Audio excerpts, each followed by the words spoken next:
Evangelho, quarta-feira da quarta semana do tempo comum. O Senhor esteja convosco, Ele está no meio de nós. Proclamação do Evangelho de Jesus Cristo, segundo São Marcos. Glória a vós, Senhor. Naquele tempo, Jesus foi a Nazaré, sua terra, e seus discípulos o acompanharam. Quando chegou o sábado, começou a ensinar na sinagoga. Muitos que o escutavam ficavam admirados e diziam: de onde recebeu ele tudo isso? Como conseguiu tanta sabedoria? E esses grandes milagres que são realizados por suas mãos? Este homem não é o carpinteiro, filho de Maria, irmão de Tiago, de José e de Judas e de Simão? Suas irmãs não moram aqui conosco? Ficaram escandalizados por causa dele. Jesus lhes dizia: um profeta só não é estimado em sua pátria, entre seus parentes e familiares. E ali não pôde fazer muitos milagres. Apenas curou alguns doentes, impondo-lhes as mãos. E admirou-se com a falta de fé deles. Jesus percorria o povoado das redondezas, ensinando. Palavra da salvação. Glória a vós, Senhor. Quarta-feira da quarta semana do tempo comum, em nome do Pai, do Filho e do Espírito Santo. Amém. Queridos irmãos e irmãs, a Santa Liturgia hoje nos entrega a abertura do 6º capítulo do Evangelho de São Marcos. E nós ouvimos Jesus que volta à cidade de Nazaré. Quando no dia de sábado ele começa a ensinar na sinagoga. Todos aqueles que ouviam estavam admirados e diziam: como pode ele, sendo um de nós, ter adquirido tanta sabedoria e tantos prodígios e milagres? Não é ele o filho de Maria, o filho do carpinteiro?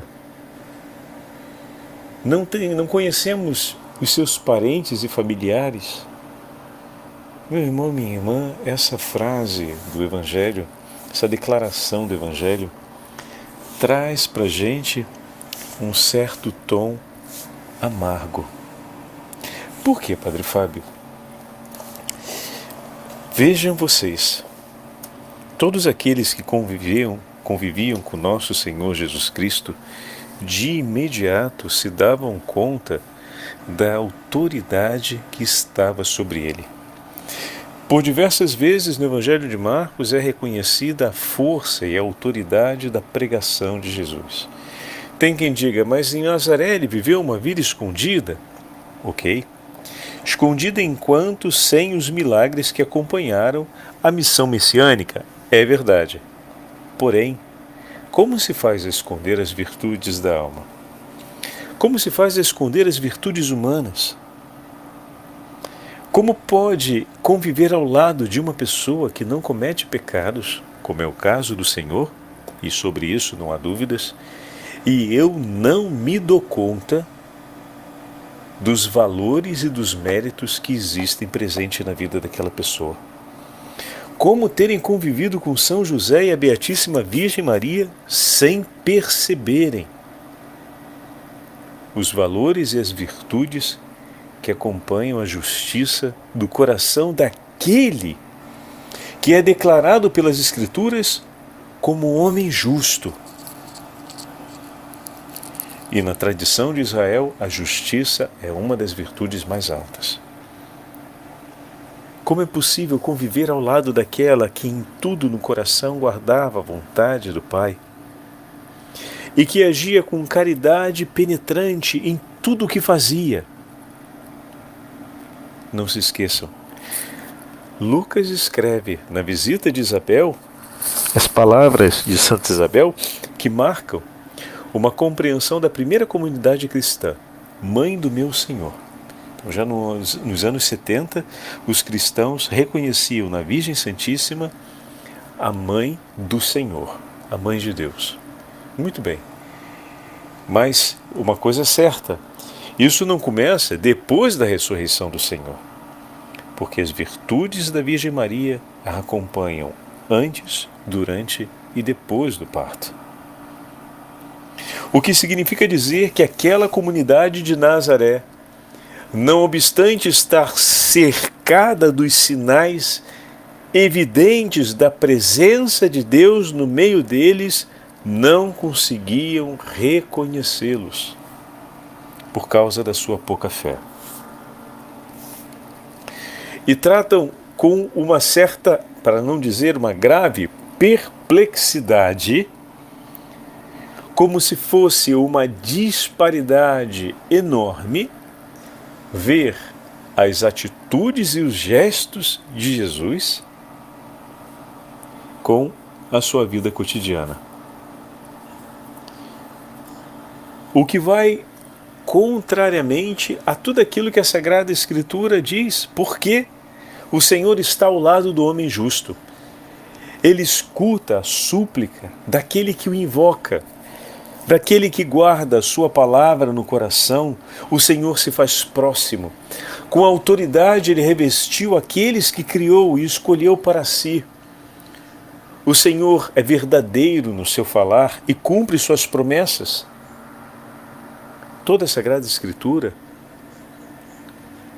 declara de maneira inequívoca, sem confusão, que a autoridade de Deus que revestiu o profeta Elias e cada um dos profetas em Israel era uma autoridade não exclusiva do profeta, mas era uma autoridade que sobre o profeta se tornava anúncio para ser verdade no meio do povo, porque o profeta anunciava ao povo o chamado de Deus à conversão, a fim de que o povo fosse para o lugar de aliança onde se encontrava o profeta, o que significa dizer que Deus não lhe investia de uma autoridade exclusiva para permanecer assim diante do povo, mas o revestia de uma autoridade pela aliança com ele, pela aliança de amor e de fidelidade a Deus, para que chamasse o povo à fidelidade novamente, ou seja, para o lugar de aliança onde o profeta já estava com o Senhor.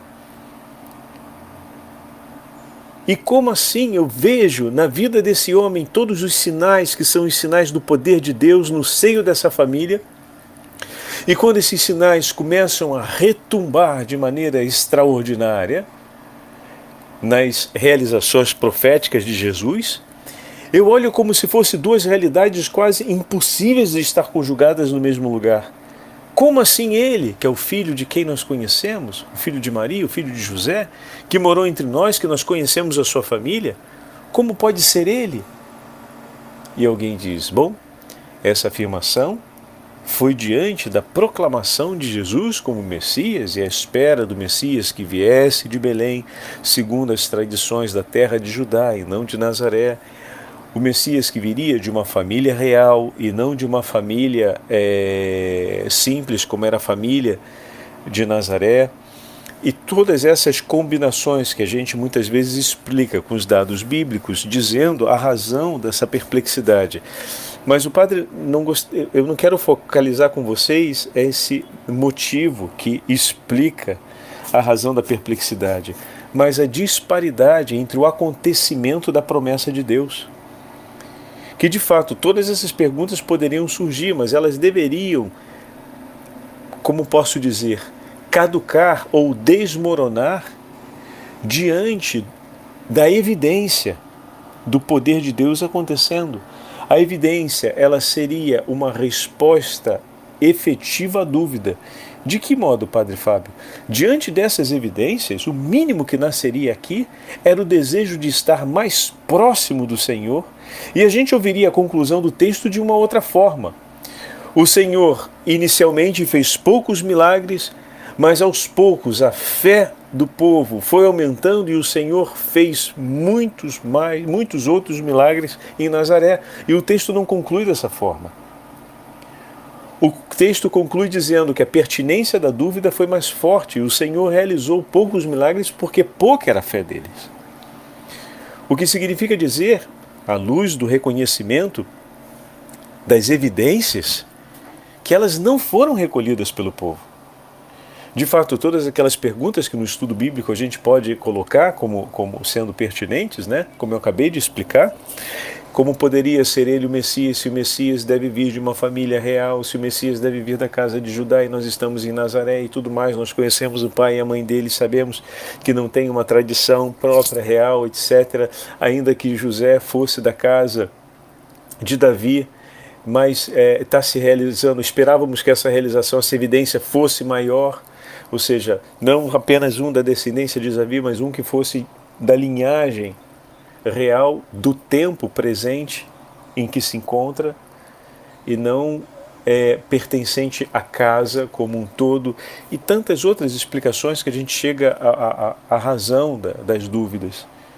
Mas o que acontece é que a evidência dos sinais da graça de Deus no seio da Sagrada Família e na ação missionária messiânica de Jesus não foram reconhecidas pelo povo de Nazaré. Infelizmente, aqueles homens e mulheres daquele momento não conseguiam, pela fé, recolher os sinais. E olha o que nós ouvimos ontem, meus irmãos.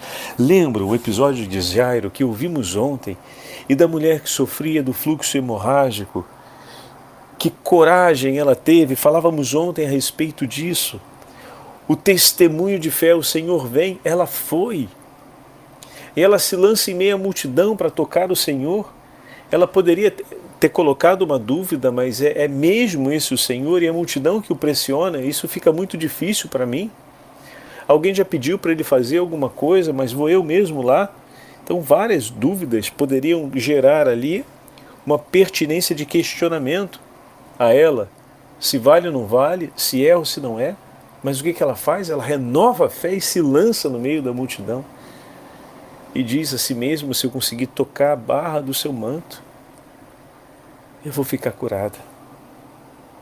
Mesmo com toda uma série de perguntas que ela poderia fazer ali naquele momento, mesmo com uma série de vozes que poderiam se levantar naquela hora para minar a fé dela, assim como se levantaram para minar a fé de Jairo. Por isso é muito significativo vermos os dois textos hoje, porque também vozes se levantam diante da população de Nazaré, e parece que no episódio de hoje o reconhecimento, que essa é a observação que faz o evangelista, o Senhor realizou poucos milagres porque muito pouca era a fé daquele povo. Dramático porque os garazenos, como ouvimos outro dia, não eram da casa de Israel, não conheciam tudo isso, e se eles tivessem conhecido o anúncio do Messias, talvez tivessem acolhido imediatamente a Jesus, sem medo. E o povo de Nazaré, que recolheu por uma inteira vida o testemunho da Virgem Maria, da justiça de São José, das virtudes de Maria, da justiça de São José e da santidade de Jesus, não conseguiram olhar para Jesus e ver nele o poder de Deus, a autoridade de Deus, o Espírito de Deus que repousa sobre ele. Impressionante. Se os gerazenos tivessem visto isso, muito provavelmente não teriam mandado Jesus embora. Se tivessem convivido com a Sagrada Família, muito provavelmente não teriam pedido para Jesus sair da sua região. Percebem a diferença? Ah, meus irmãos e minhas irmãs, e nós que vimos e ouvimos, e nós que convivemos cotidianamente com a intercessão, com o poder da Virgem Santíssima, com a presença de São José, dos santos anjos, da intercessão dos santos na nossa vida, e nós, com que alegria e prontidão acolhemos o nome de Jesus, testemunhamos o nome de Jesus, reconhecemos o poder do nome de Jesus, renovamos a nossa fé no nome do Senhor que vem estar conosco. Jesus volta para visitar a sua terra. Quantas vezes o Senhor volta para visitar essa terra que é o nosso coração? Essa terra que foi santificada pelo seu sangue, a nossa família que se tornou lugar do seu repouso, todos os dias o Senhor volta. e todos os dias nós podemos renovar a nossa fé. Ó, meu bom Jesus, obrigado por sermos cristãos. Obrigado por ouvirmos e recolhermos na história da nossa vida infinitos testemunhos do seu amor que podemos recordar cotidianamente. Jesus, ajuda-nos a começar cada dia da nossa vida dizendo: obrigado, Senhor, esse dia eu entrego em tuas mãos, eu sou teu, Jesus, e estou aqui por ti. Toma minha vida, eu entrego em tuas mãos. Meu Jesus, vem. Nós sabemos quem tu és e te amamos, Senhor, de todo o nosso coração. E te seguiremos, Senhor, por onde fores. O Senhor esteja convosco. Ele está no meio de nós. Pela intercessão da Beatíssima Virgem Maria e de São José, abençoe-vos o Deus Todo-Poderoso, Pai, Filho e Espírito Santo. Amém.